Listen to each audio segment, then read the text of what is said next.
தீபாவளியை முன்னிட்டு தமிழ்நாடு முழுவதும் இன்று முதல் 4 நாட்களுக்கு சிறப்பு பேருந்துகள் இயக்கப்படுகின்றன. வரும் 20ஆம் தேதி தீபாவளி பண்டிகையானது நாள் முழுவதும் உற்சாகமாக கொண்டாடப்பட உள்ளது.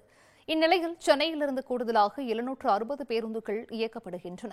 கிளாம்பாக்கம் பேருந்து நிலையத்திலிருந்து திருச்சி, கரூர், மதுரை, நெல்லை, தேனி, கோவை செல்லும் பேருந்துகள் பெரம்பலூர், பண்ருட்டி வழியாக கும்பகோணம் மற்றும் தஞ்சாவூர் அனைத்து வழித்தட பேருந்துகளும் இயக்கப்படும். வேலூர், ஆரணி, ஆற்காடு, திருப்பத்தூர், காஞ்சிபுரம், கடலூர், சிதம்பரம், மயிலாடுதுறை, கும்பகோணம், நாகப்பட்டினம், வேளாங்கண்ணி, வேதாரண்யம், திருவாரூர் மற்றும் திருத்துறைப்பூண்டி செல்லும் பேருந்துகள் கோயம்பேட்டிலிருந்து இயக்கப்படுகிறது.